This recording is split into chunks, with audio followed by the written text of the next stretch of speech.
Warning: the creator of this video is not a mod author or experienced modder. This video is merely a mixture of mod list, lore crafting, and general talking. You should always remember that modding comes at the very real risk of corrupting or destroying your game. To give you an example at the level of irresponsibility present here, one of the most basic things you should do when modding Skyrim is save a copy of all your current files. The author of this video did not do this, and will most likely be no help with your technical questions. However, I have done my best to provide a complete mod list with suggested bug fixes listed in the community post linked below. The following video is nothing more than a highlight reel of what I feel are the most essential mods.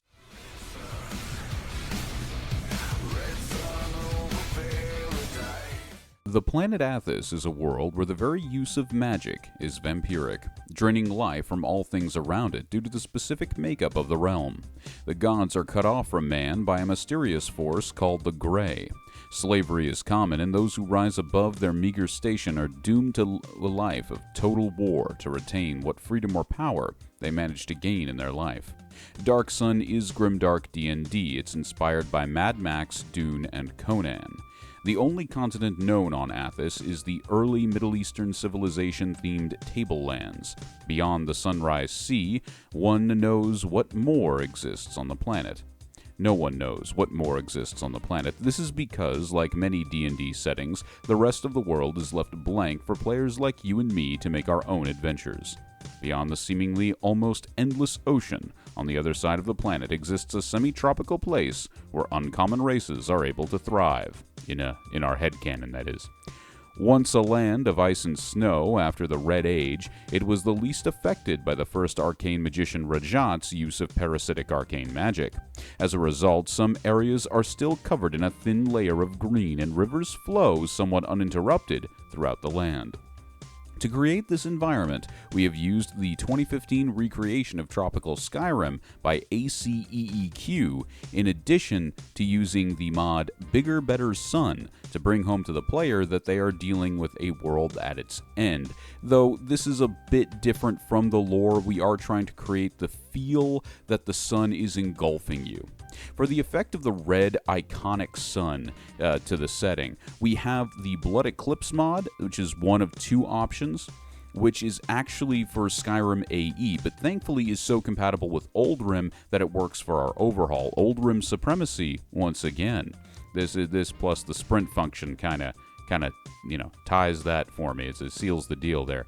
This replaces all weather in the game with the Blood Eclipse from the Dawnguard DLC. You'll notice, of course, that this looks a lot like the Red Sun from the Dark Sun setting. Now, that's one option, but it does come with a downside. Now, it does give you the Red Sun permanently, but if you want the Red Sun with the moon mods we're about to talk about, which help bring us more close to that setting, then you might want to use Owl's Eclipse On Demand. It's a mod from 2012, and actually because of a glitch, this is sort of peak, it's not a bug, it's a feature, because of a glitch to the mod, your player character only has to use the power once, and then the sun, just the sun, is replaced with the Blood Eclipse Dark Sun for the rest of your game, so long as you don't actively use the wait function. And if not, you can just use the power again.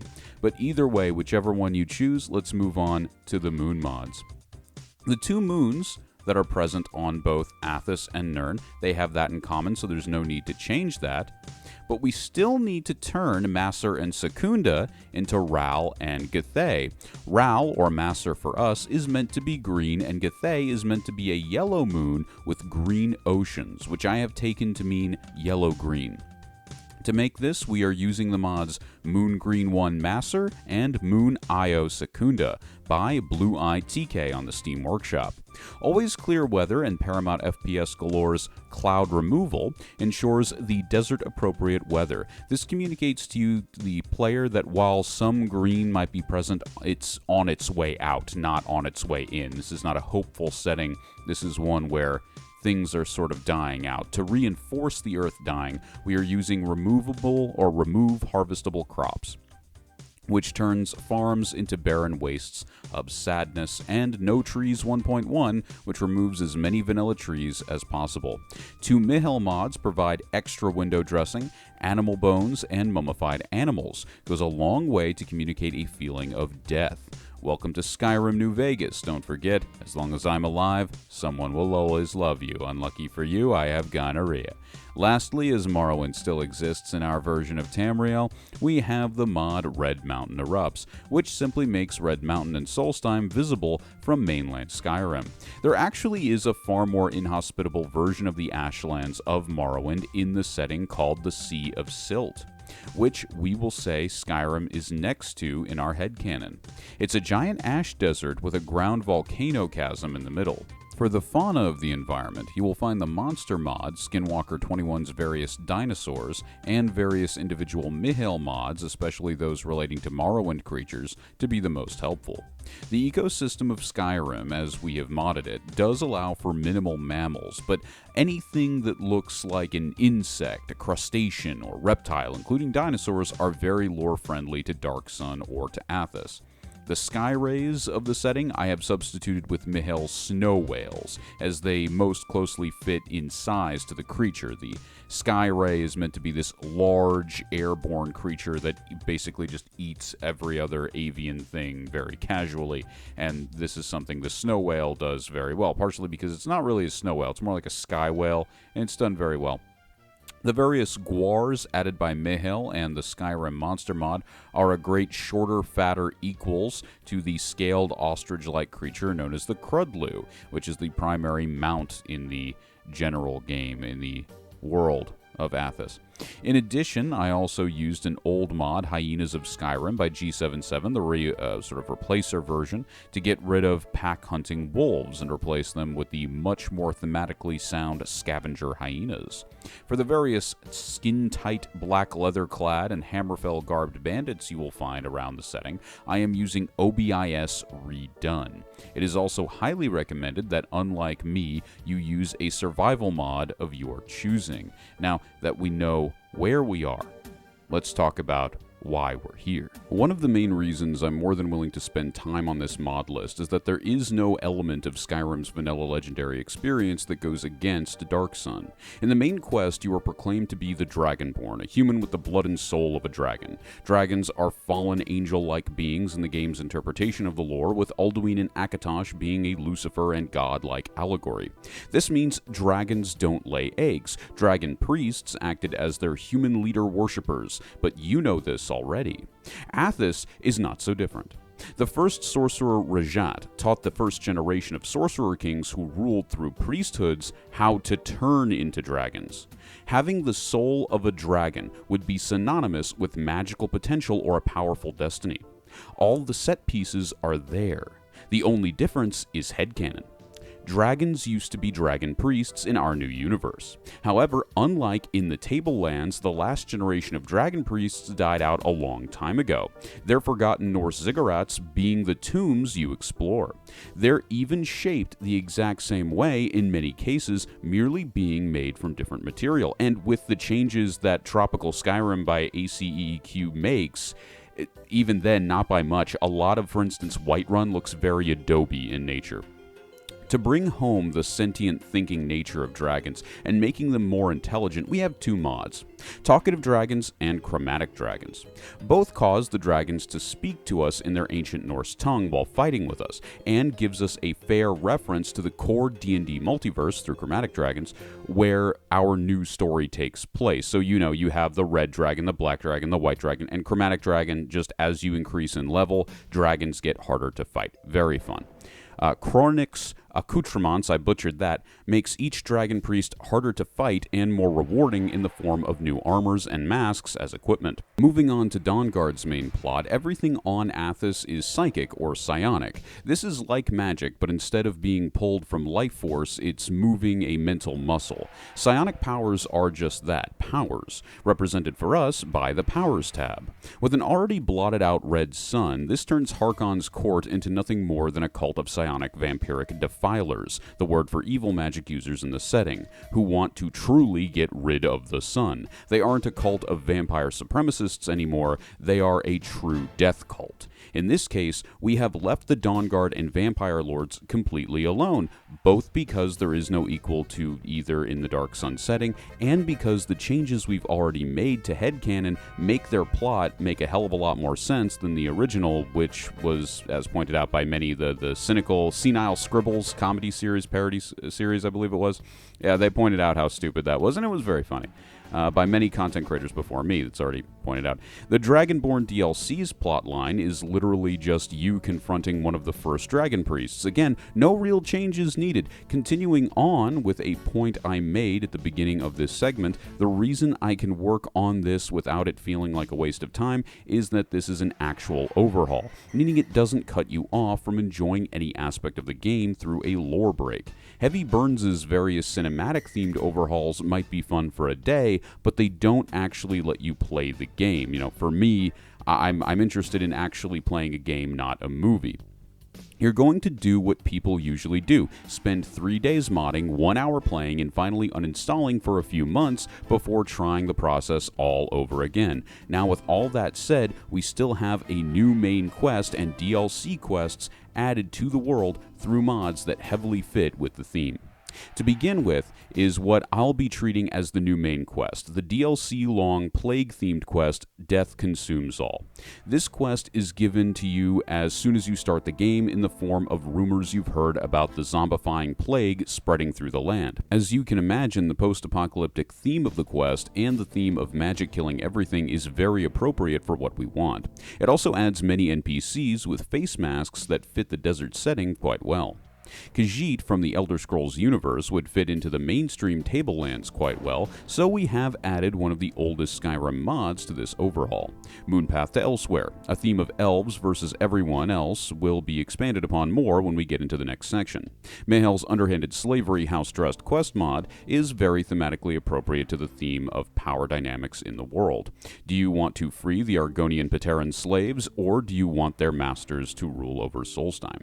The Grey Cowl of Nocturnal is a quest that will take you to the Middle Eastern-inspired land of Hammerfell, which complements the original cultural inspiration for the Tablelands setting for the original game. The Hanging Gardens is a Dwemer dungeon quest based off of the Hanging Gardens of Babylon, which itself is also shaped like a ziggurat. The Dark Tower, possible player home, and Saruman's Tower Orthanc I added for the same reason of referencing Stephen King's The Dark Tower, which I felt was very aesthetically complementary to the setting, especially if one chooses the path of the evil magic user or defiler. In a similar bent, I also installed Temples of Akavir and Spooky Tower Ruins to add a few more unique old culture dungeons to the world that feel more alien to the once Norse setting. One of the main types of warriors you will find in the Tablelands are gladiators. To bring a similar feature to Skyrim, we have 13 Oranges from the Steam Workshop, Pit Fighter mod, and that also gives us a whole new faction to join. If you also use the Travels add-on, this gives you a non-werewolf alternative to the companions for a warrior guild, and lets you travel all around the world in a kind of fighter's guild to win glory, like the cinematic Conan's childhood.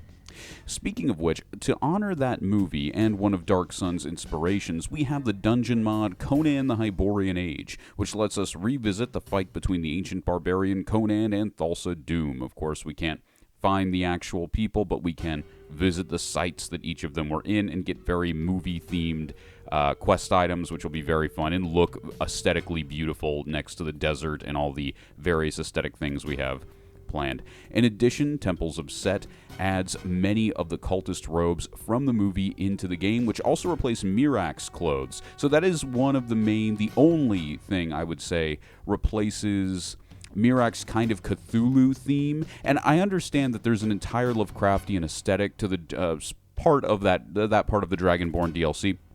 The reason we're changing it up just a little bit, obviously you can't get rid of all the tentacles and all the various eldritch aspects there, but changing it in this little way shows instead that he is more of a priest figure. He is more of a decadent cult leader-like figure, like the Sorcerer Kings of Dark Sun.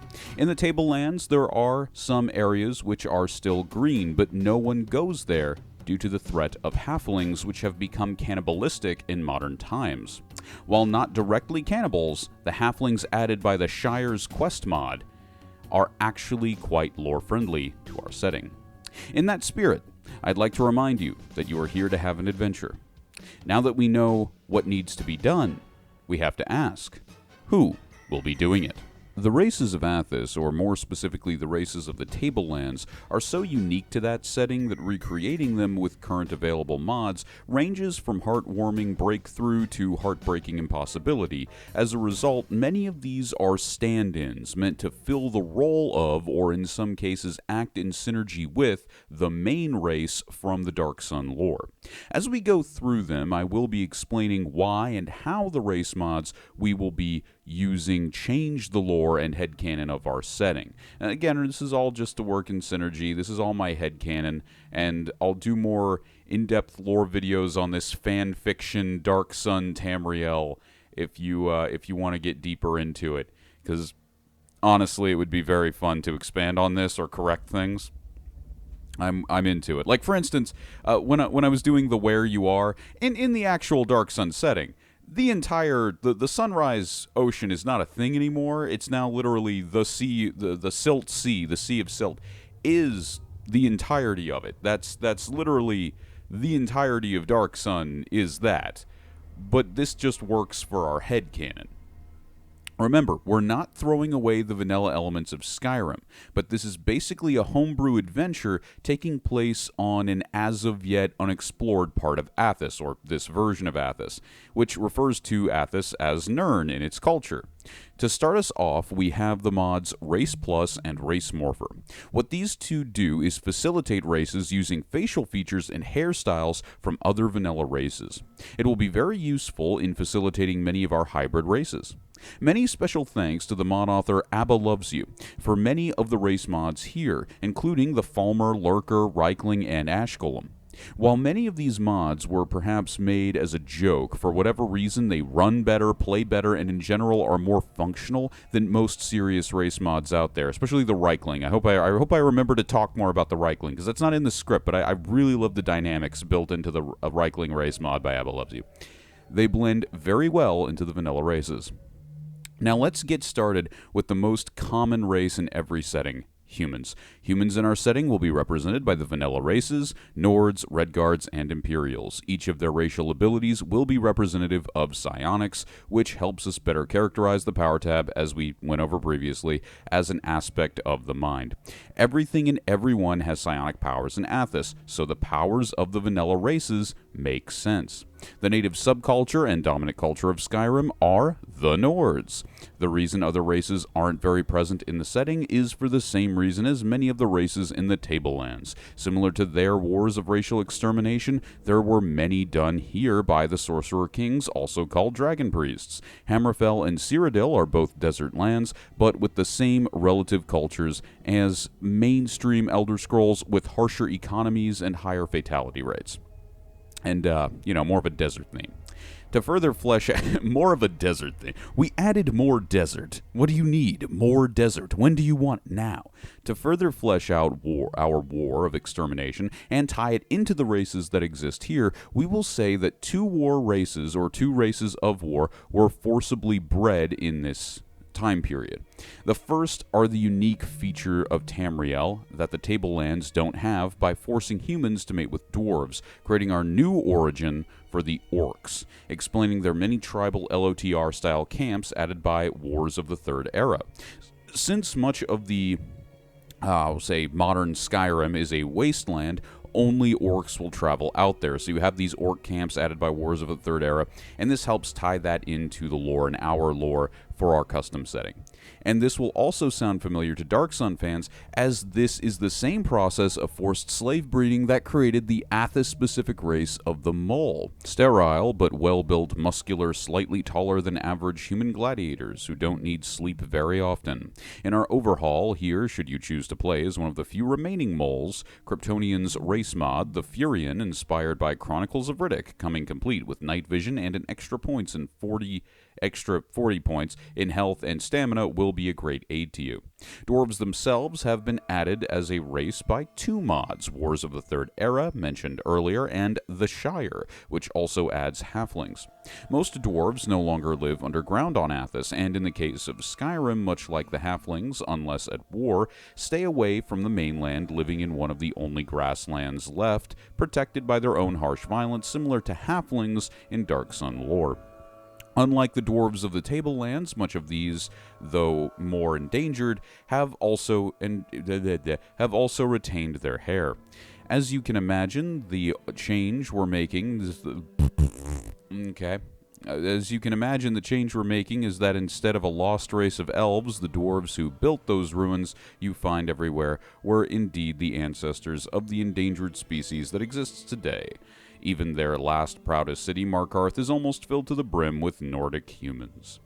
Halflings, in the setting of Dark Sun, like all races, are prone to mutations which heavily change them aesthetically, while also having the unique feature of being cannibals towards other sentient races. They specifically love the taste of bug people known as the Thri-Kreen. Once the dominant race of Athos in its more prosperous days, such as the Blue and Green Ages before the death of much of the world in Skyrim, or the area of Skyrim, those that do not live in the mystically protected Shire are part of a race now known as Reiklings, or Goblins, added by the mod Playable Reiklings by Abba Loves You. Again, we love you, Abba loves you. Others made it into the now endangered base elven population, becoming what is now known as Wood Elves in honor of remembering the Green Age. Now, other than that new origin for Wood Elves, I will say Playable Reiklings, very, very fun. Very fun. The way the mod is set up is that you're more fragile than other races, which I like. It starts you off arguably weaker. You have a bigger health pool, but you have just this very low armor rating. And in addition to that, you can summon rideable boars, a support Reikling with cavalry, and also a ranged Reikling and a melee Reikling. Not at the same time. I assume you can work up to that in the conjuration tree, and with how rare we've made spells, and we'll get into that into a later part of this video, this is so fun, because if you want to, you can just go up the conjuration tree and just have conjuration Reikling mode, just all day. Just I am a Reikling war leader. And depending on like companions you can get over in Solstheim, this is just so good. And it works well. The Dark Sun halflings are heavily mutated. Some of them would indeed have blue skin. Some of them would have green skin. They're very tribalistic. They live like a common Dark Sun Reikling, a common Dark Sun halfling would look like in terms of anatomy, would look like a more savage, basically a cave halfling, a cave hobbit, basically. They would live like Gollum, but look like Bilbo, if that makes any sense. All right. Pure elves themselves, like the Thri-Kreen before them, have adapted to both the ash desert homeland of Morrowind over countless generations, in many cases becoming dark elves. The few remaining elves can be played through the elf race added by Wars of the Third Era. Eladrin, also called High Elves, in the setting previously concerned with the Feywild, slowly developed a culture of imperial ancestor worship with the same concerns about magic, though with somewhat clear elven supremacist beliefs. This new Thalmor won a war with the city-state of Spartan-like humans called the Imperials. This keeps the politics of the Civil War the same, but also adds the playable race of Eladrin through the vanilla race of the High Elves. This is also a good time to mention that we will be downscaling Tamriel as a whole to better fit its in-game representation. And this also makes it more believable within even Athos itself. Like this idea that over on the other side of the world is this little pool of ocean, and in it is this kind of desert Tamriel in the center. Maybe, I don't know. Alright, this makes the whole continent roughly the size of a normal state. The Spartan Empire mod changes the Empire faction into something that is more fitting for a desert climate, while the dark elven armor retexture I'm using adds uniformity. For some fucking reason, I put uninformity. It puts uninformity. The uninformed way I'm reading this script. I'm using adds uniformity to the vanilla Thalmor design. So you keep the normal vanilla Thalmor aesthetic for the Inquisitors, but when it comes to the elven armor, Of course, they are better dressed in the same gold and black. Half-elves are represented, depending on looking more human or more elven, through the permanently admixtured half-elf vanilla race of Bretons, who in our canon lore have no higher culture, only animistic Forsworn culture, or they can also be represented by the LOTR elf race. Keep in mind that the Race Morpher and Race Plus mods will allow us to use more human features with elven races. Contrary to the Tablelands, pure-blood giants of varying degrees added from the mods Giantess, Giant Younglings, Monster Mod, Giant Families, and Female Giants Monster Mod plugin are more frequent than the slave-bred half-giants. This turns giant camps into basically small giant tribes. Half-giants occur here from violent forced intercourse from giants towards human women. Due to the high fatality rate that Due to the high fantasy rate, they are very rare. You can play as a half-giant using the half-giant race, the author of which was very inspired by the description of Athos itself, so they are made to replicate that exact race. You can also play as a pure giant by using playable giant race from Spike Dragonlord. So here's the thing. If you're using the mods, which we'll talk about later because we haven't gotten to the Akakra yet, the Aarakocra yet, if you're using the skeleton mod, and you're also using Schlongs of Skyrim, which we apparently have to use for the bird races, ironically, the way I've messed it up, they're ironically one of the only races without Schlongs, so that's interesting. A funny story. If you do play with the giant race, the half-giant's totally compatible with all this. The half-giant is. This isn't lore-breaking at all. The giant race isn't necessary. But you can... If you try... Okay, look. You can still play as the giant. It's just that you always need to have clothes on the giant, because if you ever accidentally unclothe the giant cock literally breaks your entire game. It explodes it. It's like literally could not handle the meat. That is what Skyrim will say. Though not literally. It'll say, error, oh my, did you remember to install the skeleton right? It's like, yes, we did. We're just using an incompatible race mod, basically. But it's still fun. It's damn fun. It is still damn fun. And I will stand by that. I will not apologize for my tone tonight. All right. Much like Ted Pedersen? Much like Ted Peterson originally did, we're treating all Daedra as just demons for this overhaul. As tieflings are also canon in this setting, so too will be playable different types of Dremora. This is done through the mod Dremora Overhaul Playable by Shadow0987. With this, we can have a manifested demonic bloodline of either a classical satanic or vampiric look, and obviously this is referencing either Dremora or the Zigvalalal by Molag Bal. The lizard folk of the setting are also more like dinosaur people evolved from pterodactyls called Pterans. The more lush land of Tamriel still having flowing water has resulted in a similar process resulting in the water-breathing Argonians. Since Black Marsh doesn't exist in the same way in our version of Tamriel, these versions of Argonians, like another race we'll be getting into, live literally underwater near the coast, as there are no more swamps to hide in on land. So in this case, my headcanon for this is that instead of pterodactyls, though we have added those, Dimorphodons by Skinwalker21 is another mod that I didn't list on here, but it's very good. What we'll be saying here is that they effectively evolved from salamanders. The Sorcerer Kings artificially created the Dre or Dragonborn of the setting in the Tablelands to be a race or caste of slave magic warriors. In a case of convergent history and evolution inspired by the form of the Argonians, some old dragon priests, Sorcerer Kings, used random humans in experiments to freeze them in a different stage of the draconic transformation to perfect the process of becoming dragons. Hence why, unlike on Athos, so many were successful in the process. This also explains, obviously, the plentiful amounts of dragons in the world. This created a now endangered but long-lived race of draconians, who, other than their different scale patterns and the fact that many of them lack tails, are indistinguishable from Argonians. It is often only after death that a criminal is revealed as either a draconian Dre or Argonian Pateran. This race and its 4 variants are made playable by the amazing Tango Drango's Draconian Race mod. The Genocide, or half-elementals, are by far the most underrated Dungeons & Dragons race of D&D, are so rare that they are on legendary status on par with encountering a prophet of a religion. And this is, of course, for good reason, as we'll get into later. The elementals of the setting and the elements have effectively replaced the divines for divine magic in this world. This is because, for many, the elements take the place of the gods, since divine intervention has been cut off to them.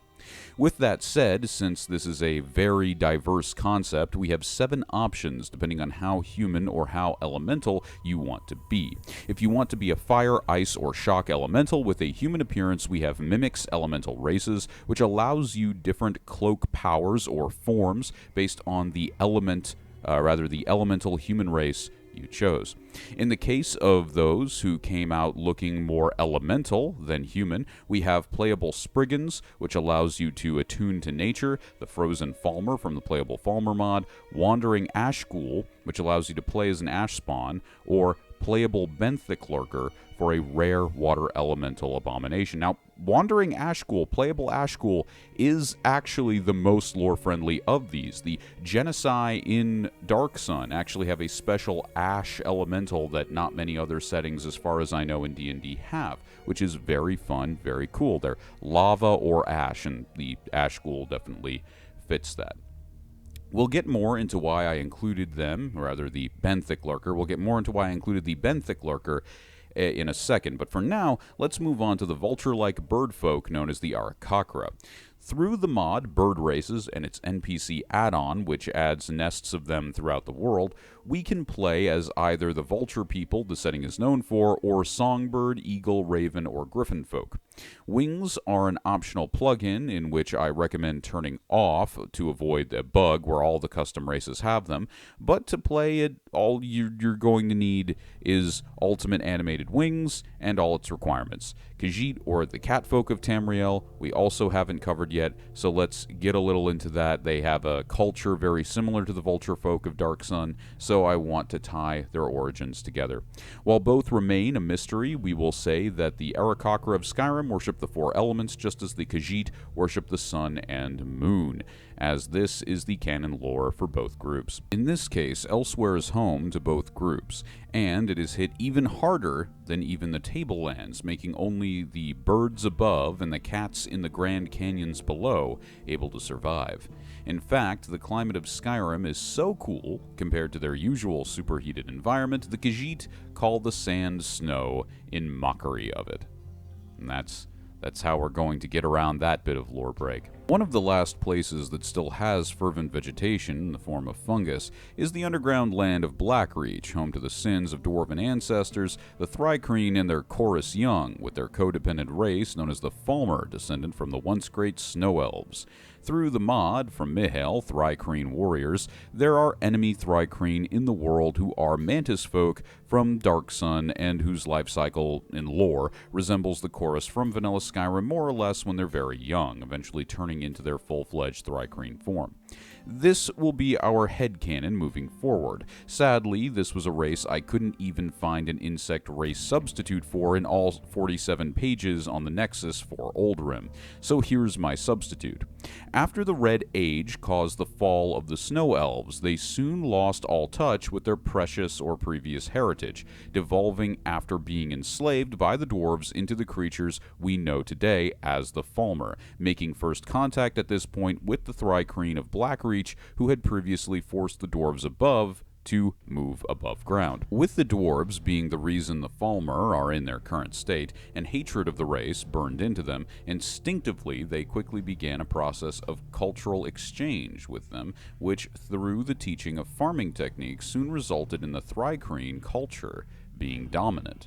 Civil war soon broke out, and now some tribes view the other as alien subhumans, while others live in peace. The peaceful tribes watch each other's young as a sign of mutual trust. Thri-kreen raise Falmer kids, and Falmer raise Thri-kreen chorus. The main takeaway is that the unique, utilitarian, functionality-focused, and hierarchy-based culture of ancestor-inherited memories of the Thri-kreen is alive and well in the player character in this canon through the playable Falmer race, which is also a mod by Abba Loves You, with the basic Falmer race provided. This ties into what I was saying earlier, splitting the feeling of playable, or rather a playing of the Thri-kreen into two substitute categories. The first is a venomous race, which the playable Falmer are in this version, having the psionic ability to sweat poison, coating their weapons with it, with a connection to the Thri-kreen culture who live underground. And on the other hand, you may just want to play the Thri-kreen because, like me, you're attracted to playing the most alien race in the room. In that case, that is why I have included the Deep One inspired Banthic Lurker from before. With the water-breathing and acid tentacle psionic powers, they come the closest to the aesthetic of the Thri-kreen without being of a bug nature. Lore-wise, they still work as half-water elementals, but if you want to play as an alien race just for the sake of it, this overhaul has you covered. Now that we know who you are, or you have selected who you are throughout all my mumbling, we have to ask the question of how will you survive, or how will you succeed? There are a few important mods for general roleplay purposes I can never play Skyrim without. Character Behaviors Enhanced allows me to fight underwater and hit while jumping, as long as I'm in first person. Jackson's Renamer allows you to rename items or NPCs in the game to your character's selective view of it or them. At Your Own Paces, Winterhold module slows down the quest line for mages, which is a big deal for me if you choose to play a preserver, and various player actions gives us little emote powers that we can add or remove in our inventory with an easy-to-use MCM menu, all very good for role-playing.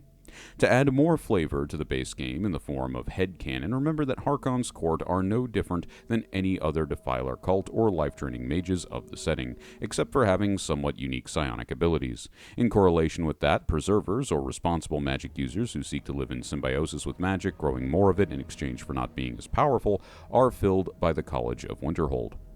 Druidic/primal elemental worshipping magic functions as the divine magic of the setting, as we've gone over twice already, represented by the summoners added by the monster mods of Mihail and Skinwalker. The long-necked dinosaurs you've seen, or rather been seeing on screen, are from a mod called Behemoths, and there are druids of the Forsworn who will summon them. It's the scariest thing in the world to run up on them and just have to book it the other way. Shadow magic, while available in the setting, is one that little information is known about. So for the purposes of if I ever run a Dark Sun game and the headcanon of this overhaul, we will say that this magic draws its power from the Grey, which is the mysterious force that separates Athos from the gods. This will be represented by the simple mod Shadow Spell Pack. Alright, the other reason we're using those magic mods along with Apocalypse is that they all have compatibility patches for both the perk overhaul I'm using, which is the old Percus Maximus, and the self-explanatory no spells in loot or vendors. Not only is Dark Sun a sword and sorcery setting, but it is also one where magic is much rare in use for very valid reasons that we went over previously. People in general are also less educated, which is one of Skyrim's core themes in vanilla as well, from how people react to magic. I love the town of Morthal, probably more so in our new setting, but in base Skyrim, the city of Morthal, the hold of Morthal, I view it as the best one there. I always love the themes there. I love the ghost kid, the psychic kid you have to help, the vampire quest line. It's always fun. All it was really missing was a werewolf. This takes most magic tomes out of the NPCs except for the rare bandit and away from loot vendors. If you want to learn magic, you're going to have to use our new method for the process, spell research. We also took away our vanilla flames and healing starting spells using abandoned prison tweaks in conjunction with alternate start live another life. A brief note here, currently alternate start is not on Nexus for Oldrim, but can still be found on Steam Workshop and SkyrimMods.com to the best of my knowledge. Spell Research is a mod that adds 3 ways of learning magic, all of which are very lore-friendly to the Dark Sun universe. The first is personal research through the crafting of a research journal. Of course, in Skyrim, paper is more common than on the tablelands, in which it is very uncommon. The second is archaeological study of enchanted items, and the last is using alchemy to experiment and learn about the magical properties of the earth, which is a great add-on to an alchemist character, which previously was very limited, which I really like. While I have kept the ability to learn some spell tomes, in the game, it's nothing compared to the power you will gain by putting in the effort yourself. Moving into the Warrior Purchas Maximus adds a number of extreme weapons to your game, including knuckles, scimitars, spears, and different types of wooden bows. And of course, that's not including all the armor sets we individually added, which of course are modular for you to add as well. Contrary to what some art may lead you to believe, this is not a setting with anything beyond Bronze Age technology, so even crossbows are pushing it, but as long as they're relegated to the Dawn Guard, they are as they are in vanilla, I'll allow it as they kind of function as a special privilege of joining that guild. Again, I reiterate this point about 1,000,000 times throughout this video, but Skyrim is very, very pre-made for this kind of an overhaul, and this is just a long mod list that has almost nothing to do with a straightforward overhaul. Like, obviously, I'm not a modder, but just finding mods, I could easily make Dark Sun in Skyrim. In the case of armors, I actually haven't added much that aren't already in the game, but there are 2 that I couldn't resist for Skyrim's mainland. The first is Steel Barbarian armor for the Conan reference, and because it's also added to the leveled list, so I'm a sucker for anything that gets integrated into the world. The second is Spartacus Gladiator armor, which is just suited for a true son of the pit fighting arena in Windhelm. Guards will sometimes have unique armors, thanks to Equipment Flexibility Project, if you wish to use that. I really only added it to give some guards open-face helms for the hot climate, which you can find a similar mod for if you don't want the variation of armors and you just want open-face helms. You can use guards use open-face helms, which is an old Rim mod. As for the Dragonborn DLC, and to fit with our new Middle Eastern influenced feel to begin with, we have 2 merchant groups, thanks to respectful Mihel mods, traveling the land. The first are Hammerfell merchants, and the second are Morrowind merchants. This increases our likelihood of getting our hands on alien or Arabian-themed equipment, which very much fits the setting and climate of Athos. We will be mixing that Morrowind Merchant mod with our 2 Bone Mold related armor mods by using Jackaland, by using 2 mods by user Jackaland. Okay, I am so sorry. I am Guagugugu, a Guagagoo, by using 2 Gabagoo. The first is Light Bone Mold Armor, which is added to the leveled lists. The second is Chitin Bone Mold Armory, which are also called Morrowind Armory, which adds weapons for both material types. Our last note on this section is the reason we are using Purchas Maximus. This is a mod overhaul that forces you to choose a focus perk tree to master which you can't choose for another. While still being open and free in the spirit of Skyrim, it forces you to actually create a class. You can't be good at everything if you just use a skill uncapper. As for build recommendations, provided you wish to become the Dovahkiin of legend, unlocking psionic shouts throughout the land, I have 2 general directions to point you in. The first is the reason for the Dark Tower player home, that is the Sorcerer King or Defiler. This is the evil Dragonborn who joins Harkon's death cult, only slaying him because a dead world means nothing to rule over, killing Parthenax to silence his blathering, and taking the place of Mirak as the demon Hermaeus Mora's champion. Next would be his counterpart, the Evangion, or the good Dragonborn of the setting. A dedicated healer of the world and giver of life, he would side with the Dawn Guard, eventually sparing Parthenax, seeing him as a guiding light and an Evangion in his own way, being a regretful defiler or regretful Sorcerer King. This core is less of a build and more of an understanding of the moral choices your character could make in relation to what they would fulfill in the Dark Sun universe. the role they would fulfill. Evangion are light dragons that are born from preservers, as you may have guessed. The gladiator, or freedom fighter, is the archetypal warrior of the setting, a more morally concerned Conan-like figure. Think of a barbarian mixed with a knight, a freed slave himself. He lives to fight injustice and for the roar of the crowd during battle. He would use light armor, melee weapons, and, of course, your choosing of melee weapons, and be skilled in speechcraft for the same reason a pro wrestler would be. He would understand image, he would understand that type of thing. The archetypal thief or human trafficker also fits well here. The slaver class would frequently participate in kidnapping, protection rackets, and stealth. Joining the Thieves Guild or Dark Brotherhood would be good for this type of character. Lastly would be the psionicist, who would be someone more skilled in their psionic abilities or psychic abilities than magic, who draws their power directly from their own abilities rather than life force. For this one, I really do recommend. This one's kind of race specific because some of the custom races especially just have more powers. The Reichling is amazing for this. Oh god, I love playing as the Reichling. I know I already gushed about that yesterday when I was recording the previous part, but it was just, oh my. It was Reichling's wonderful, and the Ash Spawn. I just had a lot of fun playing through as an Ash Spawn, doing the light Imperial armor, so he had the Spartan look to him, and it's like the Ash Spartan. And you can conjure an Ash Hopper, and you can also you have a natural Ash Blast, so basically a firebolt spell with Ash effects, and then you have the Ash Hopper, which I really loved. I really loved 100%. That was great. So a psionicist with that is wonderful.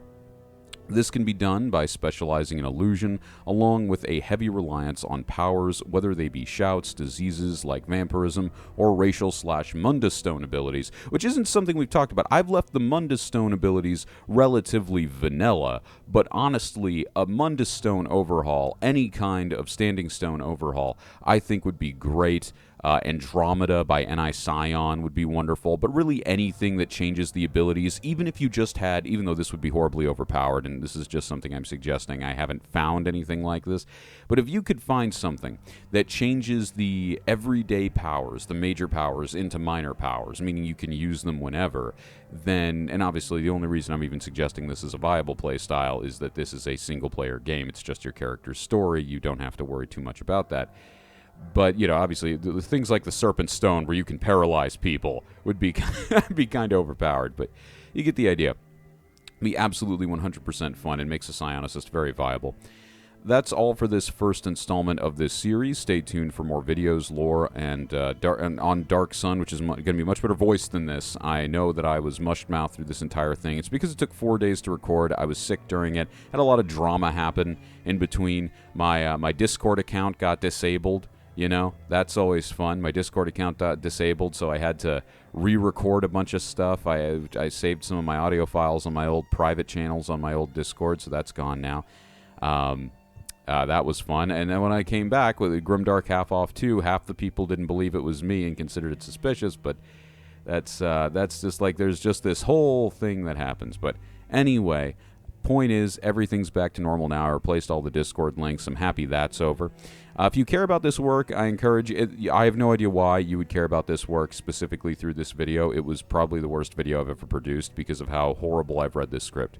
If you care about this work, I encourage you to like and subscribe. You can also donate to my Fantasy for Your Inner Shadow page on Subscribestar to support any work or give one-time donations on Venmo. Those links are below. Thank you very much. Have a great day, and I will have a lot of fun desperately searching for pictures, and then when it is appropriate to add pictures in this video. That's going to be great.